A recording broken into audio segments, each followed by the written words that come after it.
Saudações, pessoal. Eu sou Sinésio Silva, professor de História da Prefeitura da cidade do Rio de Janeiro. Eu sou um homem pardo, calvo, uso os cabelos raspados e hoje estou aqui direto desse templo do futebol internacional. Alguém consegue descobrir onde eu estou?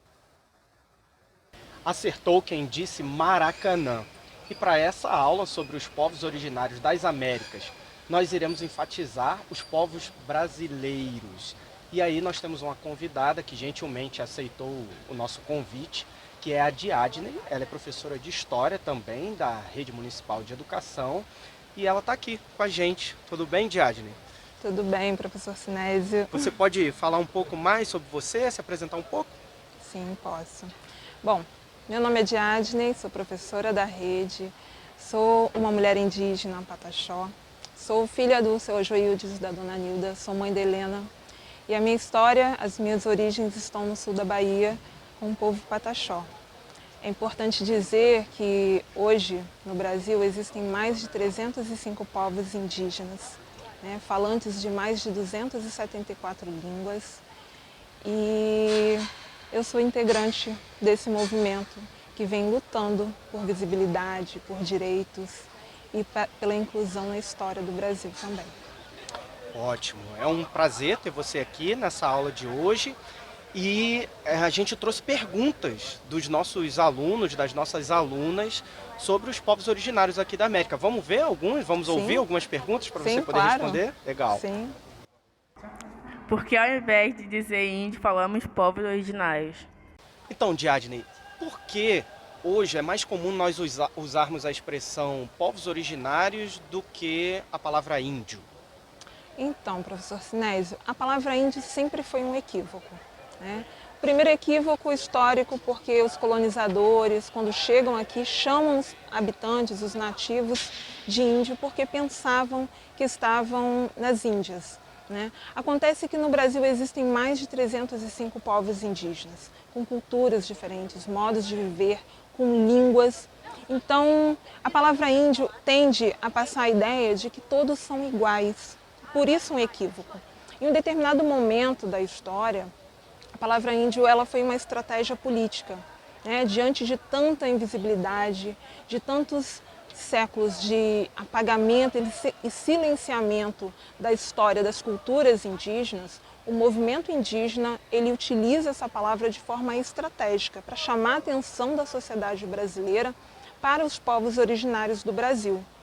Contudo, é importante que os estudantes pesquisem, conheçam os indígenas da região onde eles vivem. São seus nomes. A gente está falando de um país pluricultural, onde nós convivemos com ticunas, baniuas, pataxós, pancararus, sateremaués e uma infinidade de povos e culturas, com línguas, com culturas, com rituais, com uma riqueza imensa, com uma sociodiversidade. E por isso é importante hoje, e é uma reivindicação do movimento indígena, que os indígenas sejam reconhecidos pelos seus nomes. Portanto, é importante perguntar sempre a um indígena, a que povo você pertence? E aí é possível descobrir uma riqueza cultural imensa que guarda a nossa história. Então, Diadney, uma situação comum que muitos de nós, vendo os povos originários, verifica são as pinturas corporais. Você pode falar um pouco desse hábito e dessa tradição das pinturas corporais? Sim, claro. Os povos indígenas usam marcas, símbolos, grafismos, que são pintados no corpo com sementes, frutas, cipós, enfim, com uma diversidade de recursos que existem na região onde habita cada povo. Por exemplo, o povo pataxó, que habita o sul da Bahia, tem muitas aldeias no sul da Bahia e também no norte de Minas, utiliza o genipapo, a fruta do genipapo, utiliza as sementes de urucum e também argilas de diversas cores. É diferente, por exemplo, do povo baniua, no Alto Rio Negro, que utiliza o urucum. Vai ser diferente de outros povos que vão usar, por exemplo, também o carajuru na mesma região amazônica. Então, as pinturas corporais, é importante, professor Sinésio, destacar que elas possuem significados, elas são representações em geral, sagradas para cada povo indígena. Para cada povo indígena, ela tem um significado diferente. Portanto, as pinturas elas são utilizadas em cerimônias importantes, em momentos também importantes da vida dessas pessoas, como o nascimento de uma criança, como o luto. Tem pinturas que são destinadas apenas às mulheres, outras aos homens. Há pinturas que indicam se são casados ou solteiros. Há pinturas que são utilizadas nas crianças.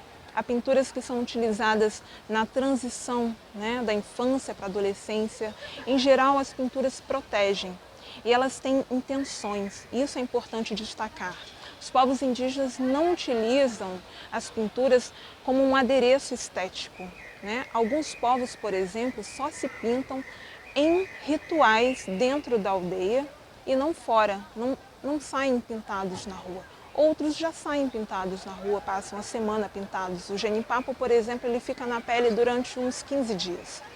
O importante é o seguinte, as pinturas não são um adereço estético. Elas têm significados, elas estão ligadas às histórias ancestrais, a tradições, elas são sagradas, portanto elas devem ser reverenciadas, devem ser respeitadas. Então, a gente tem mais uma pergunta de um aluno. Vamos lá?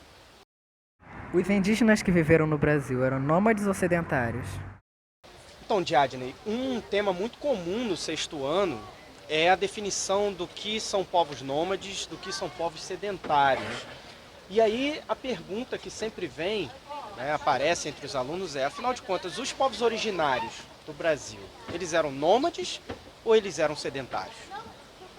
Então, professor Sinésio, essa é uma pergunta interessante, mas é bom destacar que, como a gente está falando de muitas culturas, né, de uma diversidade enorme de culturas de povos indígenas, Pancararu, Ticuna, Saterê-Maué, Pataxós, Caingangues, enfim, uma infinidade de povos com modos de viver distintos. Então a gente não tem como precisar que todos viviam da mesma forma. E é preciso entender também que os povos indígenas do Brasil, eles passaram por um processo de violenta colonização, de repressão aos seus modos de viver, de repressão às suas línguas, aos seus costumes, e também passaram por um processo de aldeamento forçado durante o século XIX. Né? Muitos dos aldeamentos do século XIX hoje são as terras indígenas que existem no Brasil, demarcadas ou em processos de demarcação ou reivindicadas, né, para serem demarcadas pelos povos originários. É interessante destacar que a luta pela terra é a mãe de todas as lutas, como sempre diz Sônia Guajajara, uma importante liderança do movimento indígena no Brasil. Né? A terra, o território indígena, ele é substancial, ele é fundamental para a sobrevivência, para a continuidade das culturas indígenas. Né? As histórias, as narrativas, os ancestrais, os antepassados, todos estão ligados à terra. Alguns povos eram nômades, outros as pesquisas dizem que eram seminômades e até mesmo sedentários. Portanto, há uma diversidade de costumes e modos de viver. É importante que a sociedade brasileira se atente à luta dos povos originários pela terra, a reivindicação pelos territórios indígenas, pela demarcação dessas terras. A demarcação das terras indígenas ela é fundamental para a sobrevivência das culturas originárias. Hoje nós temos 305 povos indígenas sobreviventes de um processo violento de colonização e de repressão e de genocídio. Bom, pessoal, depois dessa colaboração magnífica da professora Diadney, vamos revisar o que vimos nessa aula sobre os povos originários das Américas, com ênfase nos povos indígenas do Brasil? Bem, nós vimos que a palavra índio é um equívoco, especialmente em razão dela enfatizar a visão dos colonizadores europeus que imaginavam ter chegado nas Índias, região do Extremo Oriente, onde eles já faziam comércio com outros povos. Vimos também que essa palavra índio não dá conta da diversidade das populações que já habitavam o território antes da chegada dos colonizadores europeus há pouco mais de 500 anos. Então, ela desconsidera a variedade de idiomas, de costumes, de rituais que formam cada povo originário aqui do Brasil. Quando falamos índio, assim no singular, ao invés de tratarmos da diversidade dos povos originários, forçamos uma unidade que não existe entre os inúmeros povos originários do país. Vimos que as pinturas corporais são utilizadas em cerimônias, em rituais e em outras tantas situações. Elas ajudam na identificação e na proteção das pessoas que fazem parte do coletivo indígena. E vimos também que vários povos originários se organizaram de forma quase que seminômades, mantendo uma região de referência, sem estabelecer uma residência fixa ou imóvel. Contudo, ainda que minoria, alguns grupos se estabeleceram no território como sedentários. Seja como for, de uma maneira ou de outra, aprendemos que, atualmente, a demarcação das terras indígenas é uma luta importante dos povos originários no Brasil. Bem, feita essa pequena revisão, agora vamos ao nosso desafio. Como aprendemos nessa aula, as populações originárias do Brasil possuem uma grande diversidade. Sendo assim, faça uma pesquisa sobre os povos indígenas que sobreviveram ao processo de colonização e, até hoje, enriquecem o país com suas tradições.